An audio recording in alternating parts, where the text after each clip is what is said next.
ब्रह्मर्षी पितामह पत्री सरांना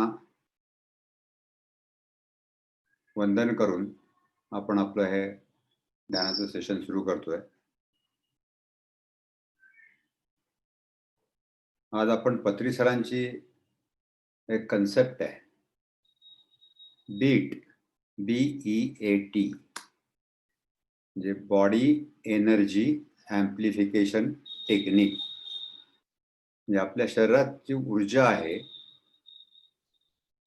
ती वाढवायचं तंत्रज्ञान पत्री सर आपल्याला देत आहेत. पत्री सर फक्त आपले गुरु नाहीत, तर ते अगदी आपले जवळचे मित्र आहेत, कल्याण मित्र आहेत. त्यामुळे आपलं कल्याण कसं होईल याची ते सर्व प्रकारे काळजी घेतात आणि त्या दृष्टीने आपल्याला मार्गदर्शन करत असतात. ते जर आपण स्वीकारलं तर आपलं जीवन आनंदमय होतं. आता आपल्या सगळ्यांनाच माहिती आहे, तुम्ही ध्यान करणारे आहात, की आपलं हे जे हाडामासाचं शरीर आहे त्याच्या मागे आपण सगळे ऊर्जा शरीर आहोत. We are all energy body. आणि ही जी ऊर्जा आहे ही ऊर्जा विश्वात सगळीकडे साठलेली आहे आणि आपल्याला ती ऊर्जा झोपेत मिळते.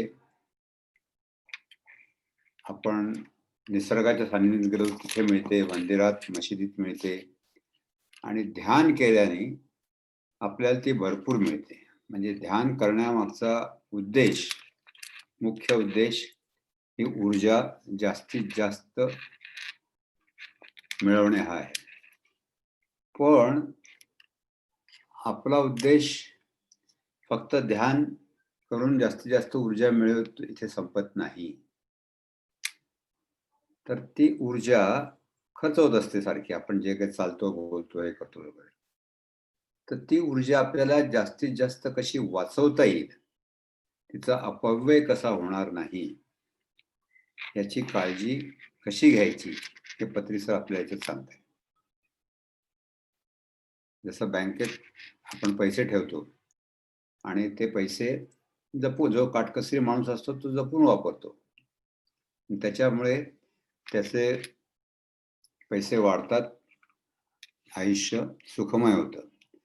पण जो मनाला येईल तसा खर्च, आहेत पैसे मग आहेत ते खर्च करा, विचार न करता, जाणीव न ठेवता जर खर्च केले तर त्याला एक दिवस सगळे पैसे संपून जातात आणि संकटांना तोंड द्यावं लागतं.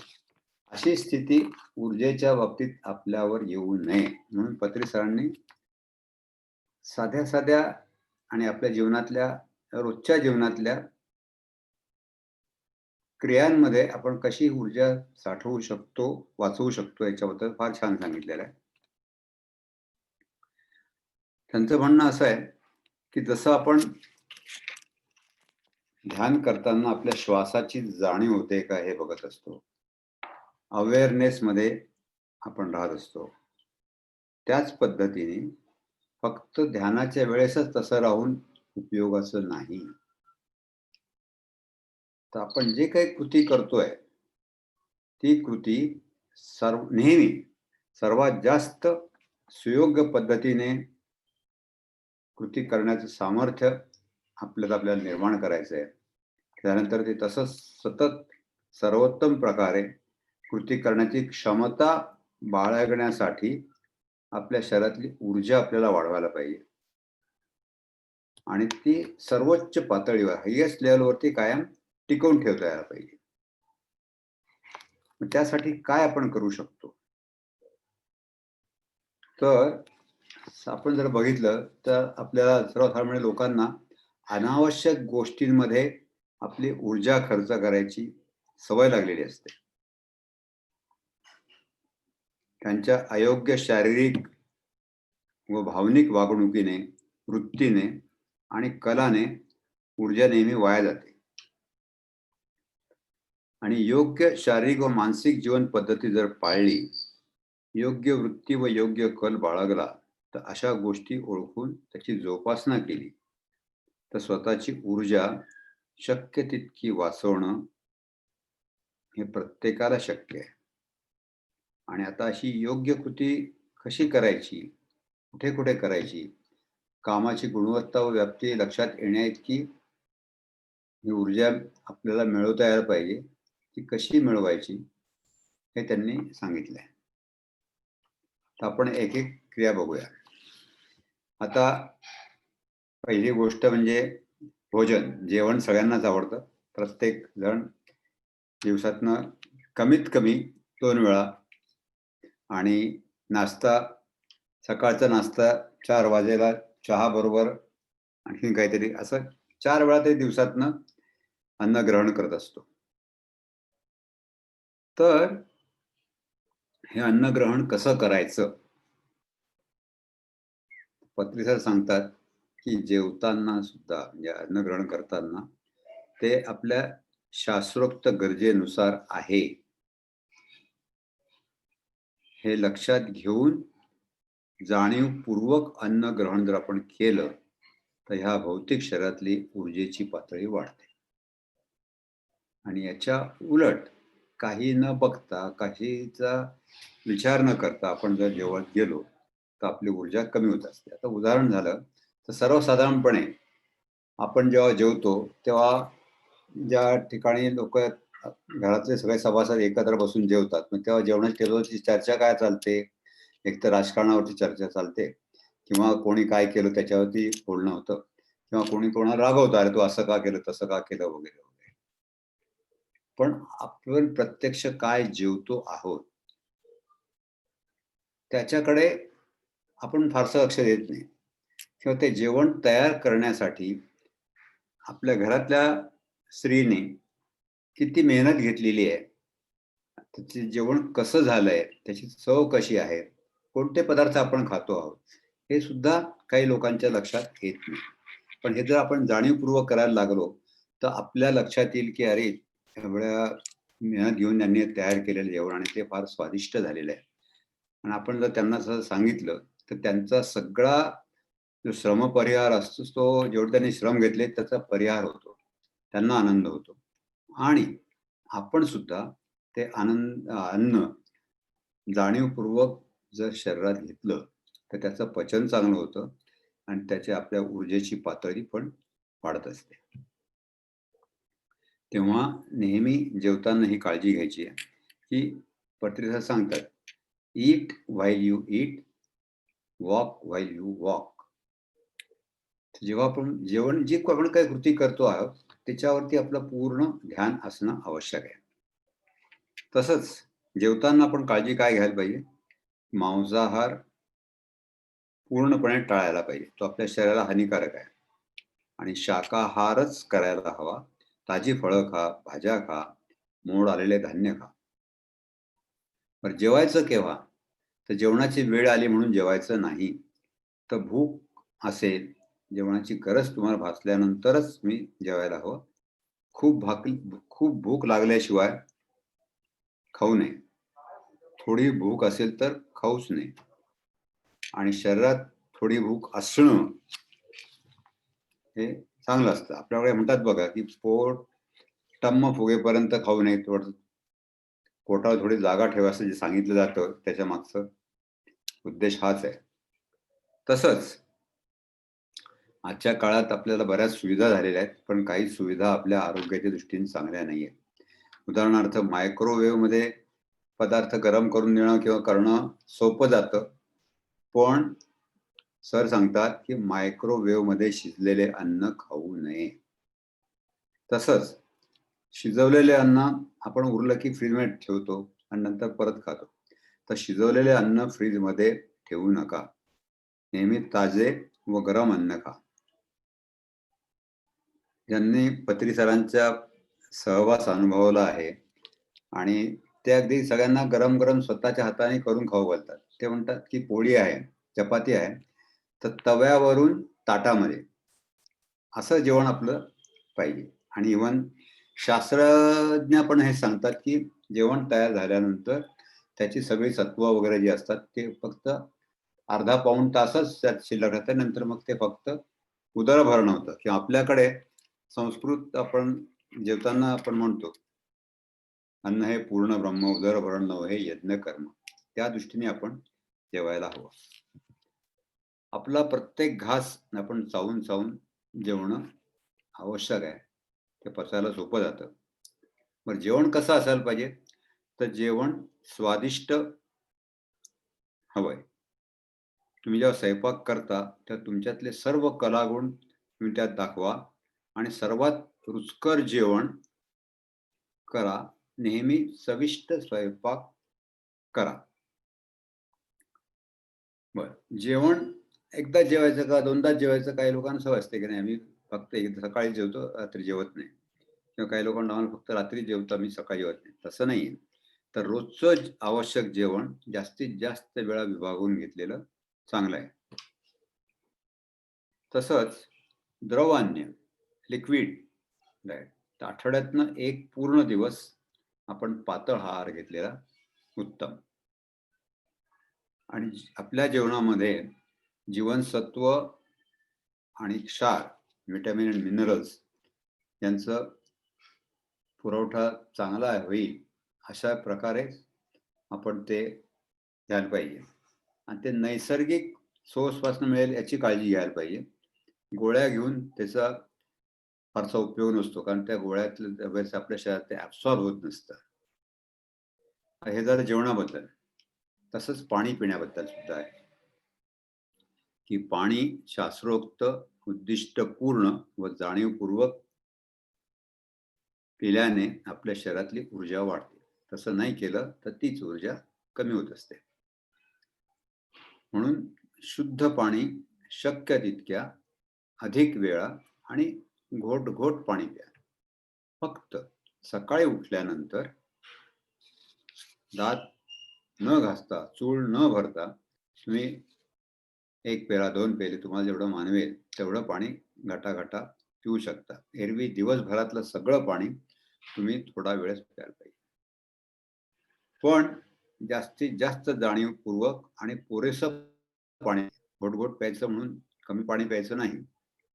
तर जास्तीत जास्त वेळा पाणी प्या आणि दिवसातनं साधारणपणे 3 ते 4 लिटर पाणी हवामानाप्रमाणे आणि आपल्या प्रकृतीप्रमाणे तुम्ही ते रोज घ्यायला हवं.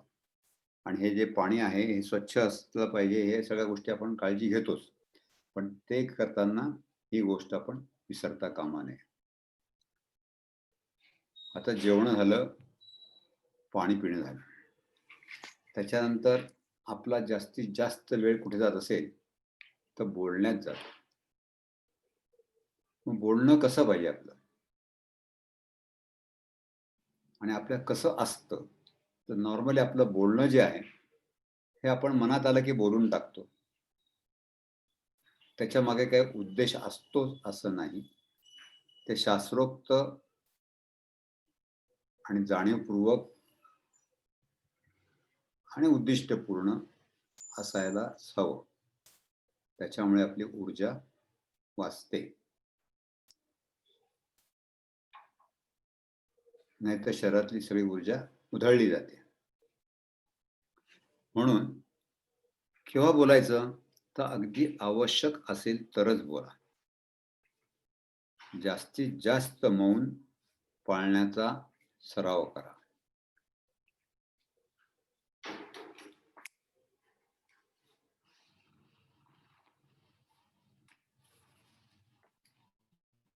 जास्तीत जास्त मौन पाळण्याचा सराव करा. आपले पत्रिसारांनी 18 सूत्र सांगितलेली आहेत. त्याच्यामुळे त्यांनी मौन पण सांगितलं आहे. तिसरी गोष्ट, बोलायचं झालं तर थोडक्यात आणि जाणीवपूर्वक व मुद्देशीर बोला. आणि काही लोकांना असे बोलताना फार जड शब्द, म्हणजे समजायला समोरच्याला कठीण शब्द, समजायला कठीण जाईल असे शब्द वापरून इम्प्रेशन मारायची सवय असते. तर नेहमी सोप्या व सहज समजेल अशा भाषेत बोला आणि स्टाईलच्या मागे जाऊ नका. स्पष्ट बोलण्यावरती भर द्या. हे पत्रिसारांचं सांगणं आहे. त्यांच्या वाक्क्षेत्र पुस्तकामध्ये त्यांनी ह्या गोष्टी शास्त्रोक्त दृष्ट्या आणि डिटेलमध्ये जाऊन समजून सांगितलेलं आहे. तर त्यात ते असं म्हणतात, की तुमचं बोलणं कसं असावं? तर तुमच्या बोलण्यातनं तुमच्या तोंडातनं मोती बाहेर पडतायत, असं समोरच्या माणसाला जाणवायला हवं. त्यातनं जर खडे दगड बाहेर पडतायत असं वाटलं, तर मग काही खरं नाही.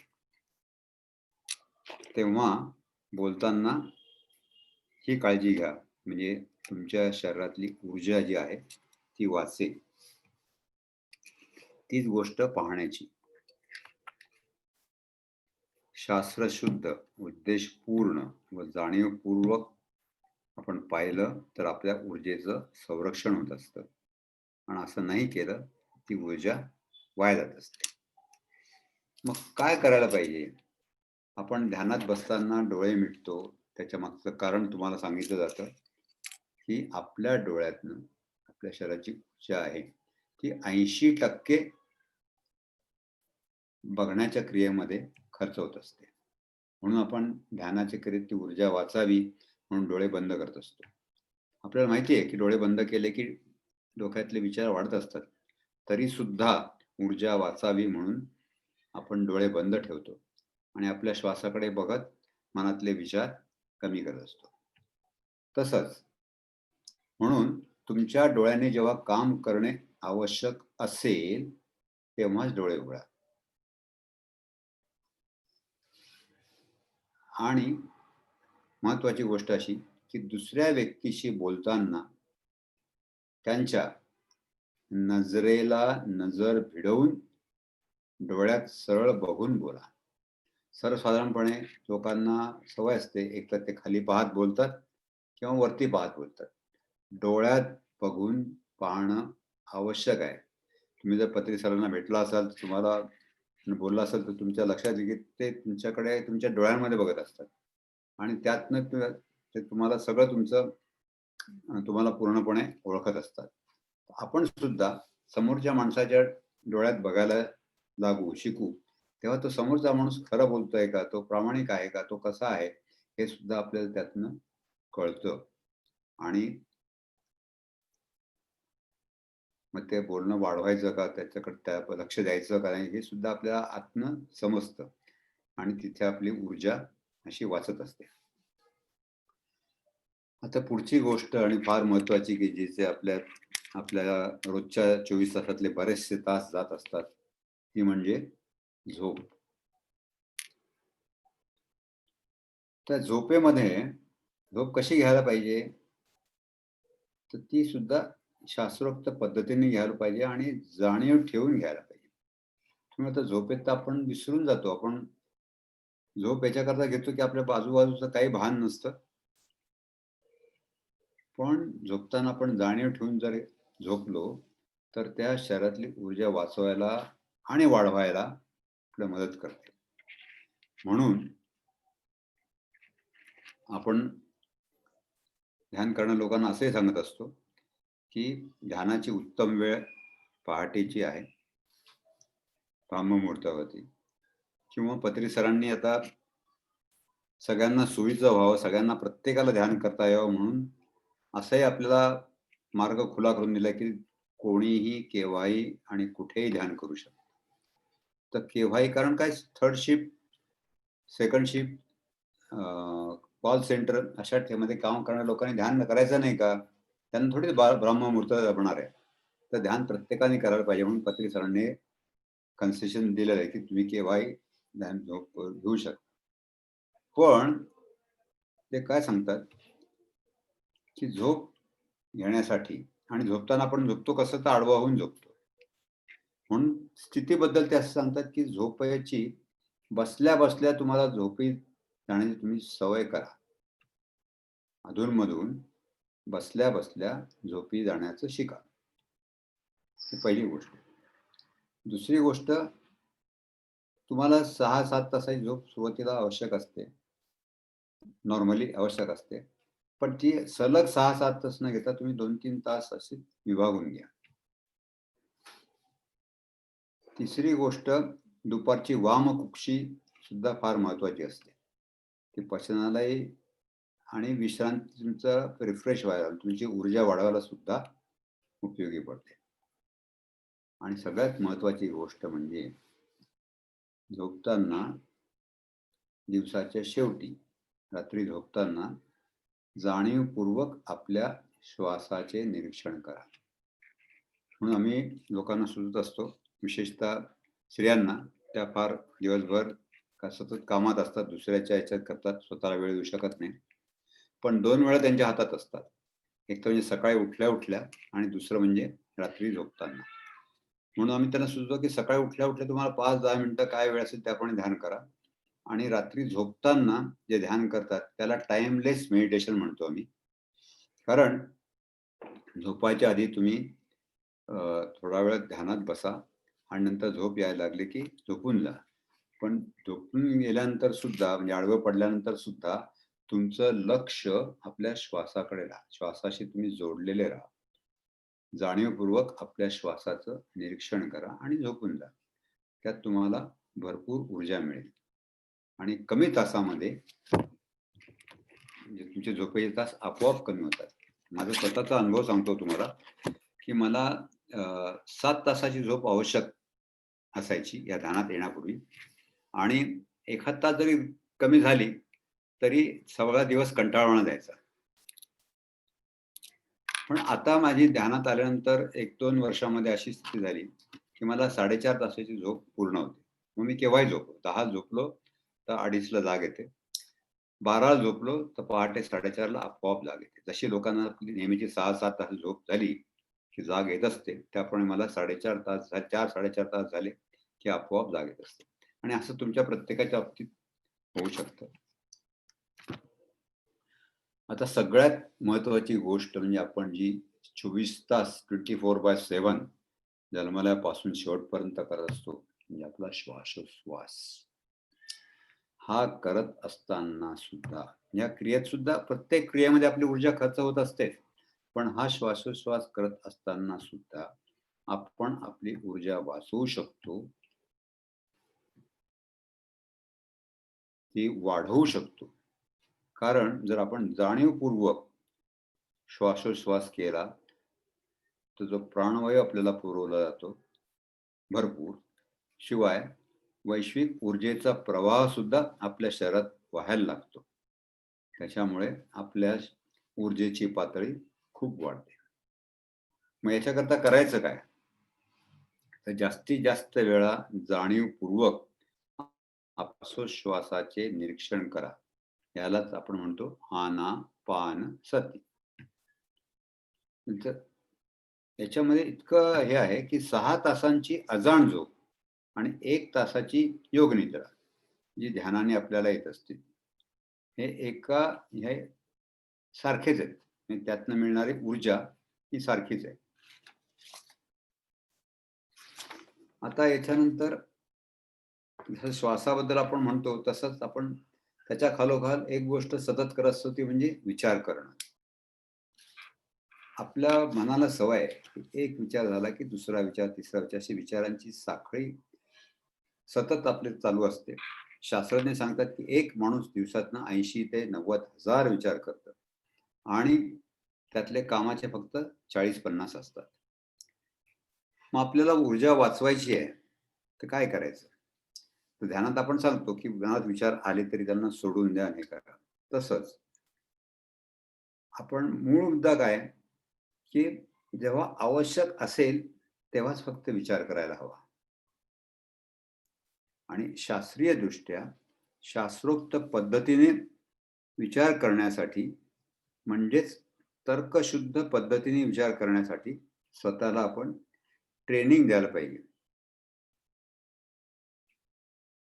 लॉजिकल आणि सायंटिफिक थिंकिंगसाठी आपण आपल्याला प्रशिक्षित करायला पाहिजे.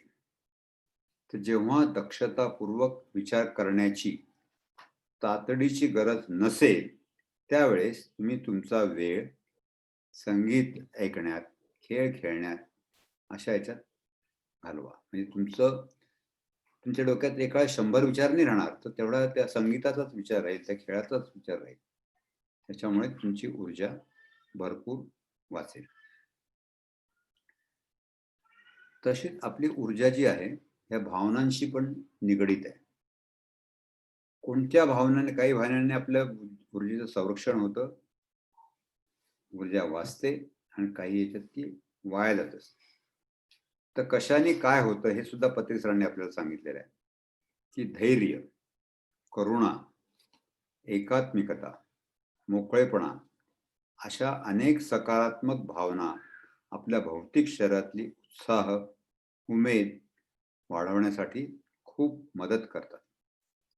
आणि याच्या उलट राग, मत्सर, भीती, द्वेष, स्वार्थीपणा, दडपशाही, ताठरपणा इत्यादी नकारात्मक भावना स्थूल शरीरातील ऊर्जा कमी करतात. आणि याचा आपल्याला याचा अनुभव पण येतो बघा. आपल्याला सांगितलं जातं की अरे उगीच रागवू नका तुम्ही दुसऱ्यावरती. तुम्ही जर रागवलात तुमचं बीपी वाढेल. ज्याच्यावरती तुम्ही रागवता आहात त्याच्यावरती काही परिणाम होणार नाही. तर म्हणजे अशा भावनांचा त्रास आपल्याला होत असतो. म्हणून त्या भावना टाळायच्या आहेत आपण, आणि सकारात्मक गोष्टींमध्येच राहायचंय की आपली भावना वाढेल. त्याच्याकरता काय काळजी घ्यायला पाहिजे? पण असं आहे म्हणून आपल्या भावना दडपून ठेवायच्या का? नाही. कारण शास्त्र काय सांगतंय की या विश्वातली कुठलीही गोष्ट तुम्ही फार काळ दडून ठेवू शकत नाही. तिचा स्फोट होत असतो. म्हणून भावना कधीही दडवून ठेवायच्या नाहीयेत. मग आपल्या भावना व्यक्त करण्यासाठी आपण नेहमीच तयार असलं पाहिजे. फक्त स्वतःच्या भावना व्यक्त करताना आपण दुसऱ्याच्या भावना दुखावत नाहीये याची आपण काळजी घ्यायची असते. जसं बोलताना आपण काहीही बोलून चालत नाही, तसंच आपल्या भावना व्यक्त करताना आपण दुसऱ्याच्या भावनावरती हक्क गाजवत नाही ना, किंवा दुसऱ्याला जे बोलायचंय ते बोलू देण्यासाठी पण त्याला मोकळेपणा द्यायला पाहिजे. या दोन्ही गोष्टींची आपण काळजी घ्यायला पाहिजे. आपल्या नकारात्मक भावनांवर शक्य तितका ताबा मिळवण्यासाठी स्वतःला प्रशिक्षित करा.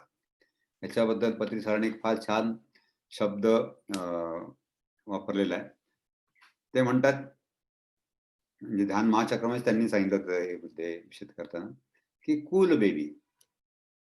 समजा एखादा आपल्या मावरती रागावला, चिडला, आपली काही चूक नाही त्याच्यामध्ये, मग आपल्याला राग येतो आणि मग आपण त्याला रागारागाने बोलून जातो. तर पत्री सर म्हणतात की अशा सिच्युएशन मध्ये तुम्ही प्रतिक्रिया देऊच नका. कमीत कमी 24 तास तुम्ही त्या गोष्टीवरती प्रतिक्रिया देऊ नका. Don't react. आणि हे तुम्ही स्वतःला जर असं प्रशिक्षित केलं तर तुमचा ह्या नकारात्मक भावनांवरती ताबा राहतो. तसंच समोरचा माणूस जो तुम्हाला बोललेला असतो, आपलं काय होतं की शब्दाने शब्द वाढत जातो. त्याच्यामुळे त्या नकारात्मक भावनाचं प्रमाण वाढत जातं. आपली ऊर्जा कमी कमी होत जाते. म्हणून उलटं बोलायचं नाही, शांत राहायचं. आणि मग समोरच्या माणसाला सुद्धा कळतं, त्याचं त्याला कळायला जाणून येतं आतनं, अरे आपण चुकीच बोललो. त्यामुळे ती गोष्ट तिथेच थांबते. नाहीतर त्यांनी एक दिली की मी 2 देईल, ही आपली नॉर्मली वृत्ती असते. तसं आपण होणार नाही याची काळजी घ्यायची. तसंच शारीरिक स्पर्श. स्पर्श आपण कसा करतो, कोणत्या वृत्तीने करतो, कोणत्या भावनेने करतो, याला सुद्धा महत्त्व आहे. त्यात आपलं जर आपण मैत्री, माया, आपुलकीच्या भावनेने जर आपण स्पर्श केला तर आपल्या भौतिक शरीराला उत्साह मिळतो. आणि याच्या उलट शत्रुत्वाच्या भावनेने, प्रेमविरहित आपण शारीरिक स्पर्श केला तर भौतिक शरीरामध्ये निरुत्साह निर्माण होतो, ऊर्जा कमी होते. आपली पण ऊर्जा कमी होते आणि समोरच्या माणसातली पण ऊर्जा, ज्याला आपण स्पर्श करतो त्याच्या माणसातली ऊर्जा कमी असते. म्हणून काळजी काय घ्यायची? तर लहान मुलांना, लाडक्या प्राण्यांना नेहमी मायेने स्पर्श करायला हवा. त्यांना प्रेमाने आलिंगन द्यायला हवं. दुसरी गोष्ट, एकमेकांशी भेटताना उत्साहाने हस्तांदोलन करणं नेहमी चांगलं असतं. म्हणून तुम्ही बघितलं असेल की पत्री सर जेव्हा आपल्या ध्यानाच्या कार्यक्रमाला येतात संबंध हॉलमध्ये, तर ते कधी डायरेक्ट स्टेजवरती येत नाही. त्या लोकांमधनं येतात, प्रत्येकाशी हात मिळवत बोलत येत असतात. त्याच्या मागे हाच उद्देश आहे, तुमची ऊर्जा वाढावी. आता नित्य कर्म, आपण रोज जी कामं करतो ती कामं करायची म्हणून सर्वसामान्यपणे केली जातात. त्याला आपण पाट्या टाकणं म्हणतो. पण पण जे काही काम करतो, नेहमीचं काम असलं तरी ते सुंदर कलात्मक पद्धतीने आपण जर केलं तर आपल्या शरीरातला उत्साह वाढतो, उमेद खूप मोठ्या प्रमाणावर वाढते. आणि तसंच आपण त्या कामात आपण जे काम करतो आहोत, समजा ते आपल्याला लादलेलं जरी असलं तर त्यात रस न घेता आपण केलं तर त्याचा आपल्या जड शरीरावरती वाईट परिणाम होत असतो. एक तर काम आपल्याला नावडतं असतं म्हणून आपण वैतागलेलो असतो. पण त्या वैतागल्या स्थितीत जर आपण काम करत राहिलो तर त्याचा आणखीन परिणाम आपल्या शरीरावरती वाईट होत असतो. आपल्या ऊर्जा कमी होत असतात. मग काय करायचं? आपण जी सर्व कामं करतो त्यातील बारीक सारीक गोष्टी आपल्याला माहिती असायला हव्या आणि दररोज करायच्या नेहमीच्या सर्व कामांमधील कारणे, तर्क व सौंदर्य समजून घ्या. याच्यामध्ये 2 उदाहरणं मला इथे तुम्हाला द्यावीशी वाटतात. एक शिल्पकार असतो. तो दगडामध्ये एका मूर्ती खोदत असतो किंवा टाके घालत असतो. समोर एक माणूस येतो. तो म्हणतोय, काय करतोय तू? कशा करता करतोय? तो म्हणा की ते समोर डोंगर दिसतोय ना, त्या डोंगरावरती मंदिराचं काम चालू आहे बघा. तर त्या मंदिराच्या कळसावरती ही मूर्ती ठेवली जाणार आहे. मग तो म्हणतो, अरे इतकं लांब ते वरती आहे, ते खालच्या लोकांना दिसणार पण नाहीये. त्याची अशी बोटं एवढी नाजूक आहेत, इतकं नाजूक काम कसं करतोय? कशाला करतो? तर तो म्हणतो, की हे काम मी कोणाला दिसावं म्हणून करत नाहीये. हे काम करण्यामध्ये मला आनंद मिळतो. हे काम परफेक्ट मी केलेलं आहे आणि त्याचं समाधान मला आहे आणि ती मूर्ती ह्या देवाच्या कामाकरता आहे, तेव्हा ते छानच व्हायला पाहिजे, उत्तमच व्हायला पाहिजे, अशी माझी भावना आहे.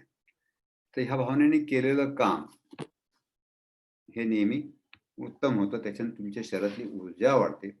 त्याने त्यासाठी घेतलेले कष्ट सुद्धा त्याला जाणवत नाही.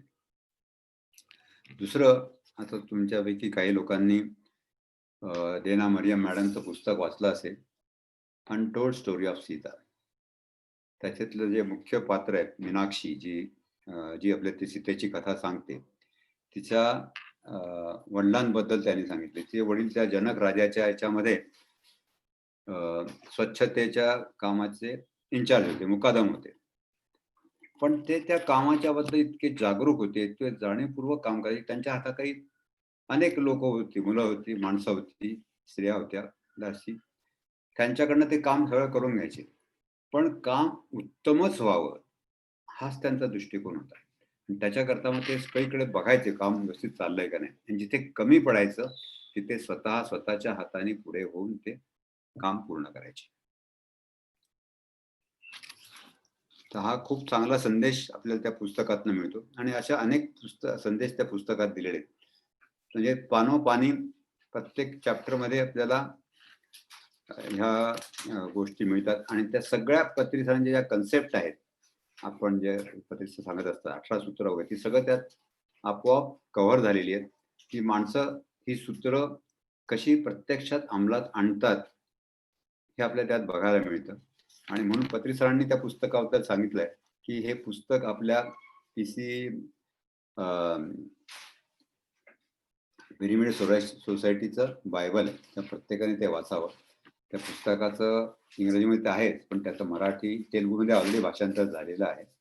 मराठीत पण झालेलं आहे. कन्नड आणि हिंदीत पण त्याचं भाषांतर चालू आहे. आता शेवटची गोष्ट आहे ती लौकिक आणि ऐहिक व्यवसाय. तर आपलं हे जीवन आहे, त्याच्याकरता आपल्याला काहीतरी व्यवसाय करायला पाहिजे, नोकरी करायला पाहिजे, विशिष्ट करिअर आपल्याला मिळवायला पाहिजे, त्यात आपण यशस्वी व्हायला पाहिजे.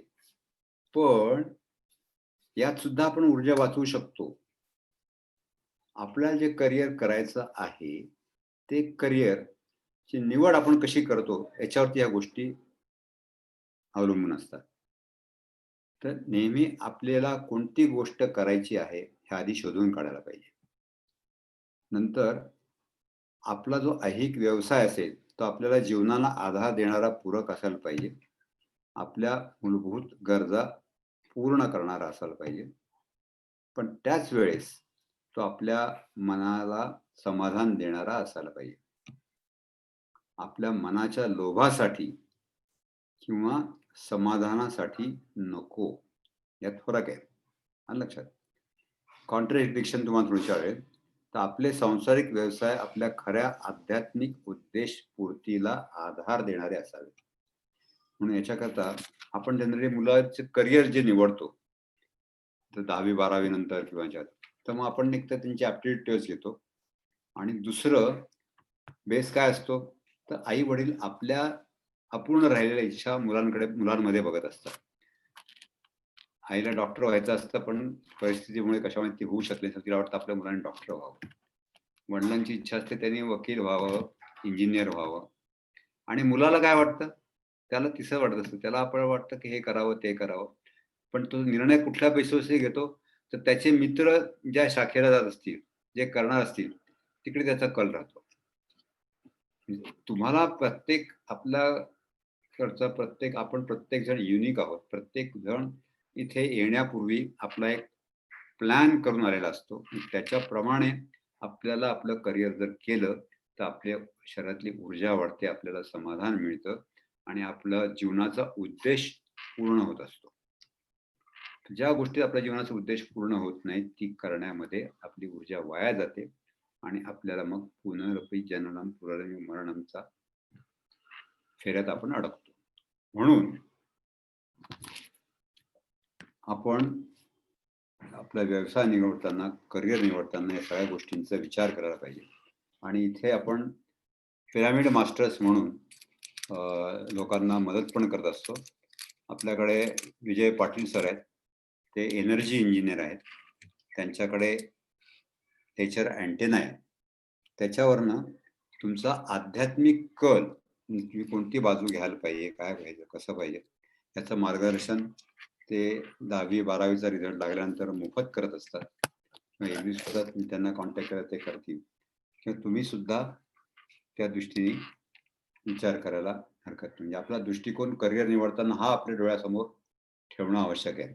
इंजिनिअरिंगला पैसे असतात, पैसे मिळतात आणि मला तर शास्त्रज्ञ व्हायचं आहे, म्हणून मी काय करतो, शास्त्रज्ञ सोडून देतो आणि इंजिनियर होण्याच्या मागे लागतो. तर तुम्ही आता अनेक कलाकार बघितले असतील, सिनेमातले, नाटकातले, की ते डॉक्टर झालेत, प्रॅक्टिस करायला लागलेत, पण नंतर त्याने ते सोडून देऊन कलेच्या क्षेत्रात शिकले आणि ते उच्च शिखराला, म्हणजे डॉक्टर काशीनाथ घाणेकर किंवा आता डॉक्टर लागू वगैरे अशा अनेक उदाहरण तुम्हाला दिसतात. याचा अर्थ काय, की त्यांनी करिअर निवडताना ही काळजी घेतली नाही, परंतु त्यांच्या सुदैवाने त्यांना त्या क्षेत्रात येता आलं. समाधान सगळ्यांनाच तसं होतं असं नाही. म्हणून नेहमी आपण जे करिअर करायचं आहे ते स्वतः काळजीपूर्वक निवडा, विचारपूर्वक करा, जाणीवपूर्वक करा आणि कोणीतरी करतंय, कोणीतरी सांगतंय म्हणून करू नका. सर्व प्रकारे विचार करूनच तुम्ही करा आणि इव्हन तेवढं स्वातंत्र्य तुम्ही आपल्या मुलांना, आपल्या जवळच्या लोकांना पण जरूर द्या. या सगळ्या गोष्टी जर आपण केल्या, शक्य तितके आपल्या वेळेत बसेल अशा प्रकारे सांगण्याचा प्रयत्न केला. हे पुष्कळ इलॅबोरेट करता येईल, परंतु मेन गिस्ट जी आहे ती हीच आहे, की कुठलीही गोष्ट आपण जेव्हा करतो ती करायची म्हणून करायला नको आहे. जाणीव न ठेवता जाणीवपूर्वक प्रत्येक कृती करायला हवी आहे आणि प्रत्येक कृती करताना आपण ती आवश्यक आहे का याचा विचार करूनच ती करायला पाहिजे. आपण बोलतो आहे, तर बोलताना खरंच हे बोलणं आता आवश्यक आहे का, किंवा त्या बोलण्याचा कशा प्रकारे बोलायला पाहिजे, कोणते शब्द वापरायला पाहिजे, किती बोलायला पाहिजे, हे सगळं आपण ठरवून जर केलं तर त्याचा परिणाम खूप होतो. बोलताना आपण दुसऱ्यांच्या मध्ये एंटर करत नाही ना, दुसऱ्यांवरती जजमेंट देत नाहीये ना, आपल्या बोलण्यात, वागण्यात हे होत नाही याची आपण काळजी घ्यायला पाहिजे. म्हणून पत्री सर काय सांगतात, नो इंटरफिरन्स, नो जजमेंट. तर ही अशी सगळ्या प्रकारे जर आपण काळजी घेतली तर आपलं जीवन आनंदमय नक्कीच होईल. तेव्हा तुम्ही सगळ्यांनी ह्या गोष्टींचा विचार करावा आणि आपलं जीवन आनंदात सुखात घालावं. आणि त्यासाठी आपला बेस आहे की आपल्याला खरा आनंद केव्हा मिळणार आहे, जेव्हा आपण एखादी वाट शोधत असतो आणि आपल्याला आपल्या उचित ध्येयाची वाट सापडते आणि त्या आपण तिथे जाऊन पोहोचतो, तेव्हा आपल्याला परमानंद होत असतो. तसंच आपल्या जीवनाचा उद्देश काय आहे, आपण कशा करता इथे जन्म घेतलाय हे जेव्हा आपल्याला कळतं आणि त्या मार्गावरती आपण चालून तो उद्देश पूर्ण करतो, तेव्हाच आपल्याला खरा आनंद मिळत असतो. आणि तो मिळण्यासाठी, तो करता म्हणून आपण ध्यान करत असतो. तेव्हा आपण आता ध्यान करूया. Madam, hello. हॅलो. हा मॅडम, हा जोशी सर. ध्यान सुरुवात करूया का? कोणाला काही विचारायचं असेल तर 5-10 मिनिटं कसं, व्हॉट यू सजेस्ट? खूप छान माहिती दिली आहे तुम्ही. ओके. या माहितीच्या बेसिसवरती आता आपण ध्यान करूयात आणि शेवटी मग 5 मिनिटं ठेवूयात कोणाला काही विचारायचं असेल तर. Okay madam. तर मी संगीत लावतो. आपण सगळ्यांनी ध्यान करूया. आता आरामात बसायचंय, सुखासनात बसायचंय. आपल्या हाताची बोटं एकमेकात गुंफायची आहे. हात अलगद मांडीवर ठेवायचे. पायाची अडी घालायची आहे किंवा तुम्ही मांडी घालून सुद्धा बसू शकता. फक्त सगळं शरीर शिथिल सोडायचं आहे, कारण थोड्या वेळात आपण हे शरीर संपूर्ण विसरून जाणार आहोत. हे बाह्य जग विसरून आपल्या अंतर जगात आपण प्रवास करणार आहोत.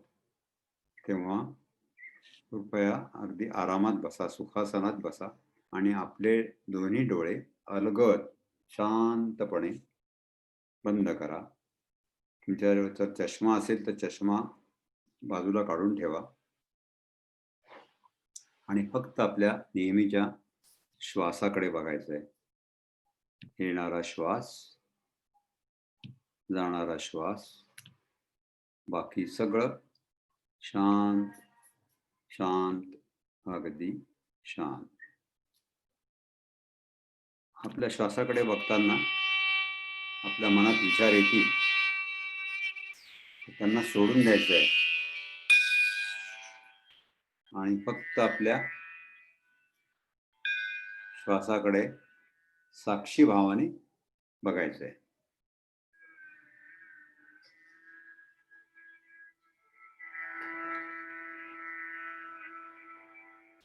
या संगीताचा आस्वाद घ्यायचा आहे. त्यामुळे आपल्या डोक्यातले 100 विचार एका विचारावरती येतील आणि करून आपल्याला शून्यावर जायचं.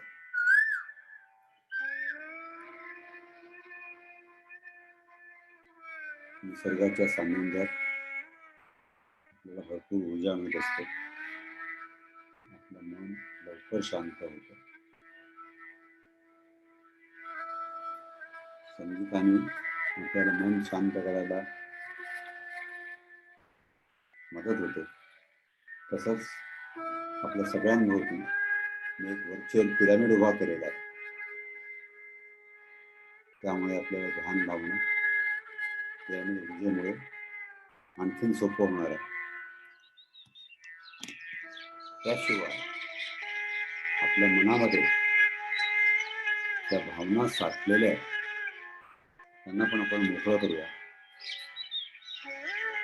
त्यासाठी ज्यांच्याबद्दल आत्ता आपल्याला आपल्या मनामध्ये राग आहे, मत्सर आहे, द्वेष आहे, अशा सगळ्या व्यक्तींना सगळ्यांना आठवायचं आहे आणि त्यांना मनापासून सांगायचं आहे, मनातल्या मनात, की त्यांच्यावरचा राग, द्वेष, मत्सर या भावना आपण सोडून दिलेल्या आहेत आणि आपण त्यांना आपल्याकडनं भरपूर प्रेम देतो आहोत. तर म्युझिक थोडं बारीक कराल. Okay okay.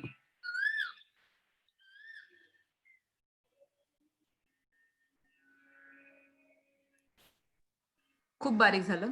ते असं ते का मध्ये मध्ये वाद्य जी आहेत ना, अच्छा अच्छा. त्याच्यामुळे तसं होतं. ठीक आहे. हो. Is it okay? ओके.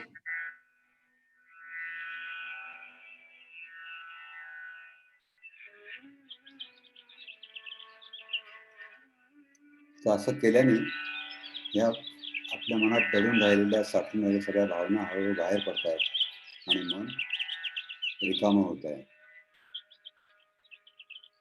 तसंच आपल्या मनात अपराधीपणाची पण भावना असते.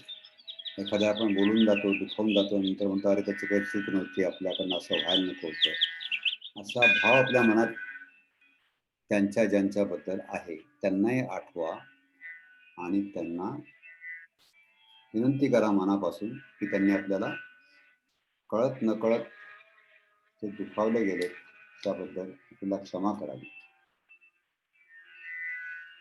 आणि असं केल्याने आपल्या मनातला अपराधीपणाचा भाव सुद्धा हळूहळू बाहेर पडतोय. आणि या सगळ्यांना आपण निरपेक्ष भरपूर प्रेम देऊया. संपूर्ण सृष्टीला आपण प्रेम देतो आहोत. त्यामुळे आपलं मन आता अगदी प्रशांत झालेलं आहे.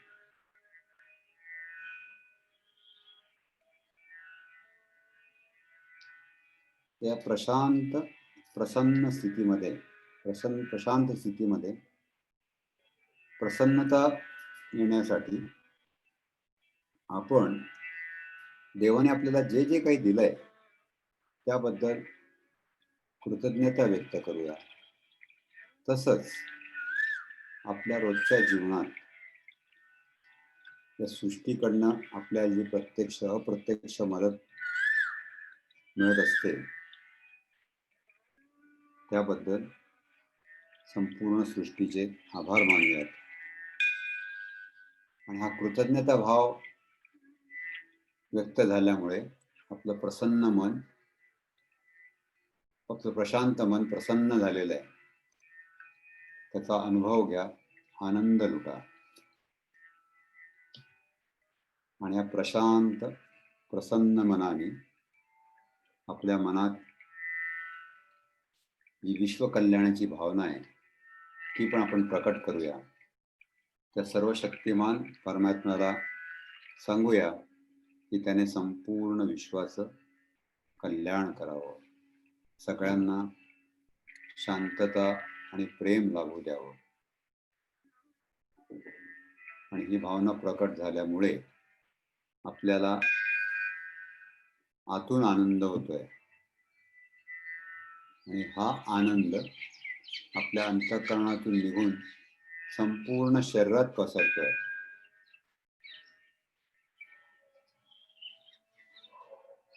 संपूर्ण शरीरात पसरून झाल्यानंतर तो आता आपल्या शरीराच्या बाहेर पडतोय.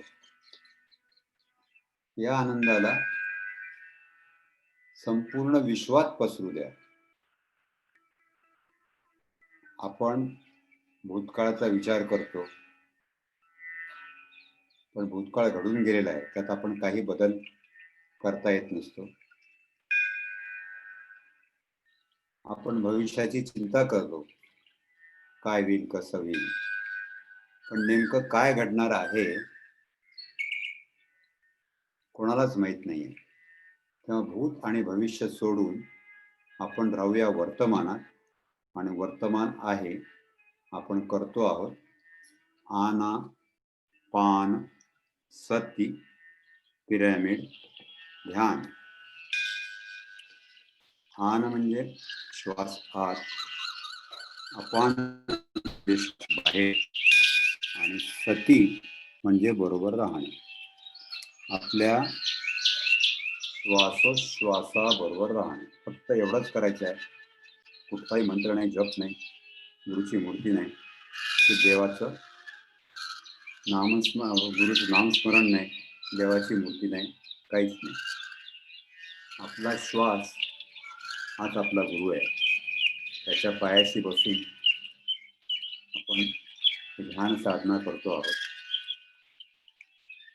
त्याचा अनुभव घ्या, आनंद लुटा.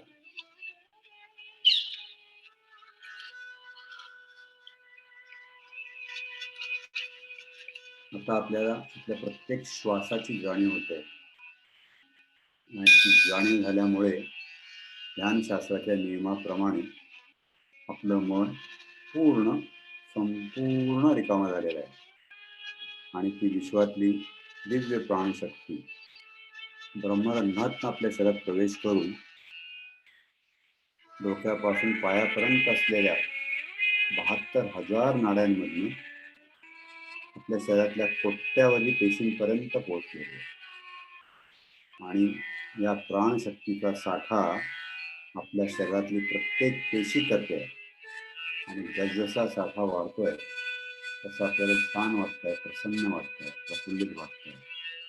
कृपया त्याचा आनंद घ्या, अनुभव घ्या. बाकी सगळं पूर्ण विसरून जाऊया. आपलं शरीर, आपल्या जबाबदाऱ्या, आपली कामं, आपलं कुटुंब, समाज सगळं विसरून राहूया आपल्या नेहमीच्या श्वासाबरोबर. आपल्या श्वासाबरोबर मैत्री आणि ह्या मैत्रीतूनच आता आपण आपल्या श्वासाबरोबर मस्ती करतो आहोत, आनंद लुटतो आहोत. Just enjoy.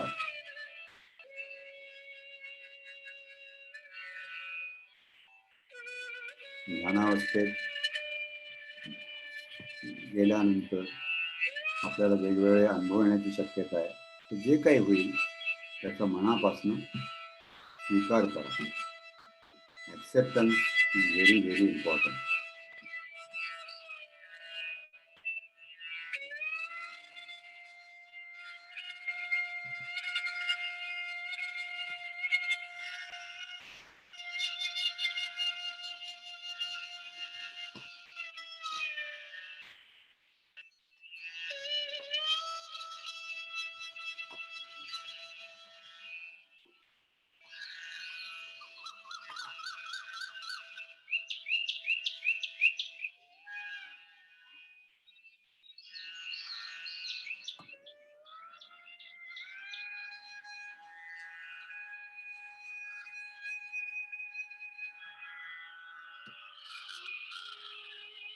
शेवटचं 1च मिनिट आहे.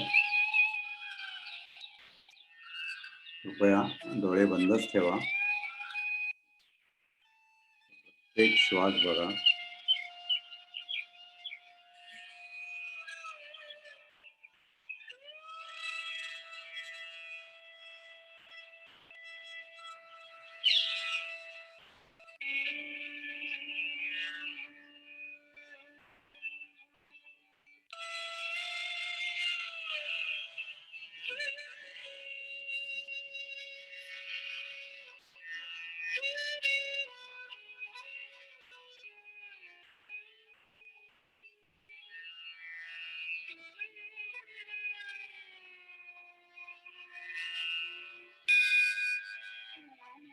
आता आपण हळूहळू ध्यानातनं बाहेर येऊया. शेवटचे 10 सेकंद आहेत. मी आकडे मोजतो. 10, 9, 8, 7, 6, 5, 4, 3, 2, 1 आणि 0.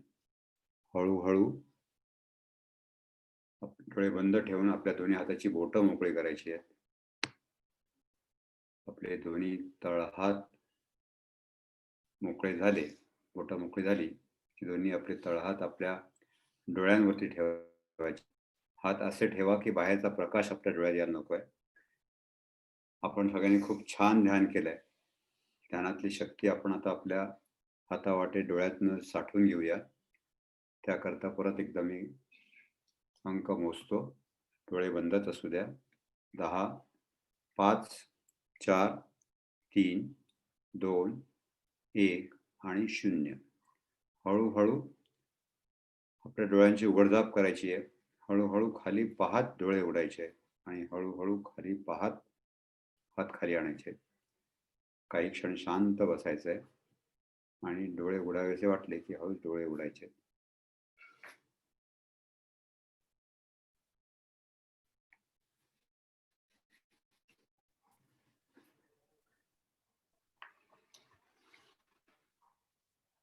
खूप आता सगळ्यांनी डोळे उघडायला हरकत नाही. आपण खूप छान ध्यान केलंय. तर आपण पत्री सरांकरता त्यांच्यामुळे आपण हे सगळं करू शकतो आहोत. त्यांच्याकरता आपण वंदन करून टाळ्या वाजवूयात. सगळ्यांनी उत्तम प्रकारे साफ ध्यान केलंय त्याबद्दल तुमचे सगळ्यांचे आभार आणि अभिनंदन. पल्लवी मॅडम आणि तुमच्या सगळ्या ग्रुपचे आभार, कारण तुम्ही चांगलं सहकार्य दिलं आणि मला तुमच्याशी संपर्क साधण्याची संधी दिली. Thank you. Thank you Joshi sir. Yes madam. तुमच्यासारखे अनुभवी लोक म्हणजे आहेत मार्गदर्शनाला. तुम्ही अगदी शेवटी सुद्धा जेव्हा तुम्ही म्हटलात की डोळे खाली ठेवून वर उघडायचे, म्हणजे खाली पाहून वर उघडायचे, ते प्रत्येक ह्याला म्हणतात की अनुभवी माणूस. खूप छान. आणि तुम्ही सुरुवातीला माहितीही छान दिलीत, थँक्यू. नाही का, की आपलं बोलणं हे इतकं शक्यतो कमी असलं पाहिजे आणि असं असलं कमी अशा करता असलं पाहिजे, कारण की आपले एवढी डेव्हलपमेंट नाही झालेली. आपल्याकडून चुकीच्या गोष्टी बोलल्या जाऊ शकतात. भले आपण कळत नकळत होऊ शकतं, आपण मुद्दामून म्हणत नसतो, ते समोरच्याला हर्ट करू शकतं. येस. मग आपण म्हणतो अरे मला तसं म्हणायचं नव्हतं, असं झालं वगैरे म्हणून. पण नंतर एक्सप्लेनेशन देत बसण्यात काही पॉइंट नसतो. तोंडातनं बाण निघून गेला की मग त्याचा काही उपयोग नसतो. बरोबर. मला वाटतं तन्वई आणि शोभना मॅम या दोघांनाही काही बोलायचंय. एकच मिनिट तन्वई. हा तन्वई अनम्यूट करा स्वतःला. Hello sir. हॅलो सर, आजचं हे तुमचं जे तुम्ही शेअर केलं ते खूप छान होतं. मी फर्स्ट टाइम हे सगळं ऐकलेलं, सो त्याच्यासाठी अच्छा. थँक्यू. आणि ध्यान जरी आज थोडं कमी वेळ होतं तरी मला माझ्या हार्ट चक्र आणि थ्रोट चक्र ह्या दोन्हीमध्ये फुल एनर्जी जाणवत होती. आणि माझ्या स्पाईनमध्ये पण एनर्जी फुल टेल बोन पर्यंत जात होती. म्हणून त्याच्यासाठी खूप खूप खूप थँक्यू. ग्रेट. चांगली गोष्ट आहे. कारण ध्यान किती वेळ केलं याच्यापेक्षा ते किती वेळ लागले याचा अर्थ असा होतो की थोड्या वेळात तुमचं ध्यान लागलंय. कारण ते ध्यान असं करता येत नसतं, ते लागावं लागतं. जशी आपल्याला झोपू शकतो, म्हणजे झोपण्यासाठी पण आडवा पडू शकतो, पण झोप लागतेच असं नाही. तसंच ध्यानाचं आहे. पण तुमचं छान लागलं, मला आनंद वाटला आणि तुम्ही ते शेअर केलं याचा जास्ती आनंद झाला. कारण पत्री सर नेहमी सांगतात की तुमचे जे काही अनुभव आहेत ते स्वतःवर ठेवू नका, ते वाटा सगळ्यांना. त्याच्याने डबल फायदा आहे. एक फायदा म्हणजे तुम्ही मोकळे होतात, तुम्ही नवीन अनुभव ऐकायला तयार होतात, स्वीकारायला तयार होतात आणि तुमच्या अनुभवाने इतरांना सुद्धा आनंद मिळत असतो, समाधान मिळत असतं, मार्गदर्शन मिळत असतं. Thank you sir. Okay. Savita ma'am, तुम्ही अनम्यूट कराल स्वतःला.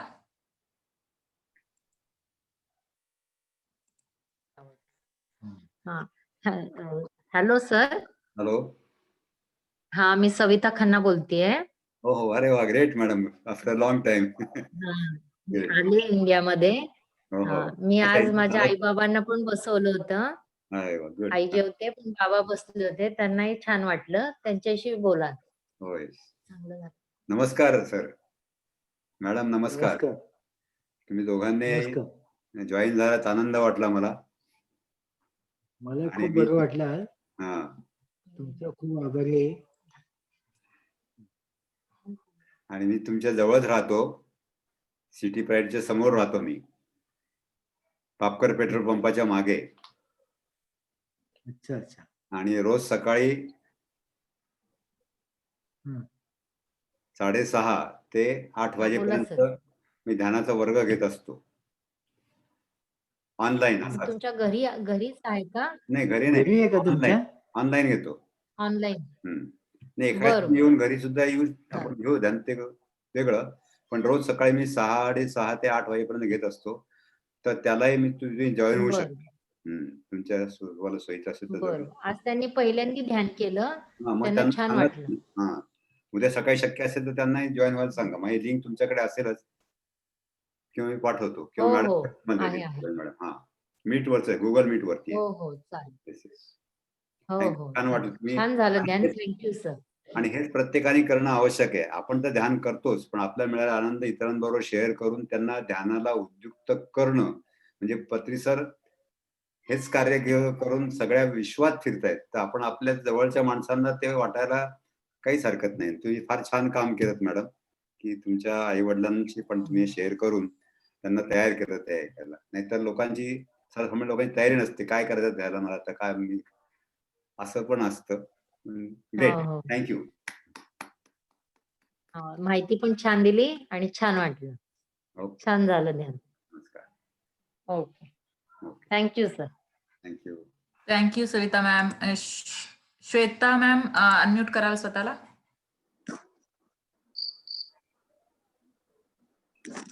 नमस्कार सर. नमस्कार, नमस्कार. आपण रोज सकाळी भेटतोच. हो, अगदी आणि मला आनंद वाटतो की तुम्ही फार धावपळ करून पण जॉइन होत असतात. आता सुद्धा ऍक्च्युअली मी बाहेरच होती, पण अच्छा. सरांनी तुम्हाला तुमचा आवाज ऐकला आणि पहिले धावत गेली आली. Great, great. खूप छान झालं ध्यान आता सुद्धा मस्त वाटलं आणि तुम्ही जे आधीची सगळी माहिती खूप छान सांगितली आणि बरं वाटतं तुम्ही म्हणजे नुसतं असं स्क्रीनवर दिसलात ना तरी खूप समाधान मिळतं सर. अरे वाह! एकदम. नाही, मलाही तुम्हा सगळ्यांना भेटून आनंद होत असतो. I always like. Thank you sir thank you. Thank you. Okay. Shobhana ma'am तुम्हाला काही बोलायचं होतं, तुम्ही अनम्यूट कराल स्वतःला. हॅलो, येतोय आवाज? या. हो. तर खूप छान माहिती दिली. आजची माहिती खूपच सुंदर होती. म्हणजे आम्हाला ध्यानापासून सगळं कळलं, की किती बोलायचं, किती हे ठेवायचं आणि एनर्जी आपली कशी जपायची हे सगळ्यात महत्त्वाचं होतं. तर त्याबद्दल खूप आभारी आहे. खूप छान आजचं मार्गदर्शन झालं तुमचं. Thank you. Thank you. तुम्ही हे अप्रिशिएट केलं, ॲब्सॉर्ब केलं याचा मला फार आनंद आहे. Thank you. हो, नाही आता वेळोवेळी आठवण होणार बोलताना आपण किती बोलायचं किंवा विचार करून येस, बोलायचं. येस. हाच आपली एनर्जी उद्देश कशी आहे. साठवायची हे लक्षात आलं. Thank you, thank you. म्हणजे मला इथे बोलण्याचा पत्री सरांची कन्सेप्ट सांगण्याचा उद्देश तुमच्याकडनं पूर्ण झालेला आहे असं मी समजतो. हो, नक्कीच सर. थँक यू, धन्यवाद. Thank you. ओके. आणि कोणाला काही बोलायचंय किंवा विचारायचंय?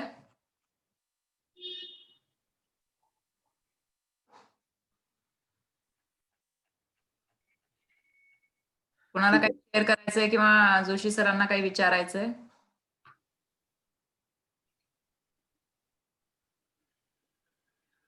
Okay madam. ओके, चालतंय. मग एंड करायची मीटिंग सर? होयच. माझ्याकडनं काही हरकत नाही. फक्त थँक्यू सर. त्यांना उद्या सकाळच्या माझ्या वेळेला जॉईन व्हायचं असेल, हं. त्यांना फक्त तुम्ही सांग मॅडम असं बहुतेक सगळ्यांना मेसेज पाठवतात माझ्या माहितीप्रमाणे. Okay, okay. चालतंय. Thank you. Thank you sir. Thank you. एक मिनिट, आशा मॅमला काय बोलायचंय? आशा मॅम? हा, अनम्यूट करा स्वतःला. सर खूपच छान झाले, खूपच चांगलं तुम्ही सांगितलं. पण प्लीज मी ला तिकडे मला इंटरनेटचा प्रॉब्लेम आला आणि मला बराच वेळ लागत नव्हतं. तर मला हे पाठवू शकाल का? आणि तुमची जी सकाळची लिंक मुलांसाठी म्हणजे सगळ्यांसाठी करताना ती जरा लिंक पाठवाल का? म्हणजे आमच्याकडे संध्याकाळ असेल, तुमच्याकडे सकाळ असते तेव्हा इथे संध्याकाळ आहे. तर कृपया तुम्ही लिंक नंबर पाठवली मला तर मिळेल का? माझा नंबर हो मी कशावर देऊ तुम्हाला की मी आता सांगू? ग्रुपमध्ये आहे का मॅम तुम्ही? हो, मी ग्रुपमध्ये आहे. ठीक आहे, मी ग्रुपमध्ये तुम्हाला आत्ताचं जे रेकॉर्डिंग आहे ते पाठवून देते आणि हो, चालेल. जोशी सरांच्या सकाळच्या क्लासची लिंक पण पाठवून देते. खूप खूप आभारी आहे आणि आत्मवंदन तुम्हा सगळ्यांना आणि ग्रॅटिट्यूड. खूप Thank खूप you. आभारी आहे. थँक्यू. नमस्कार. जॉईन झाला याचा आम्हालाही आनंद आहे. नमस्कार, नमस्कार, नमस्कार. थँक्यू. थँक्यू.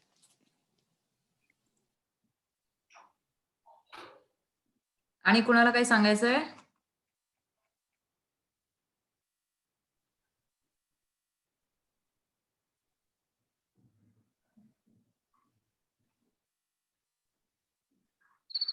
ठीक आहे सर, मग आपण एंड करूयात. मला फक्त मी त्या आशा मॅडमचा नंतर माझ्या मोबाईलवरती नंबर पाठवून द्या.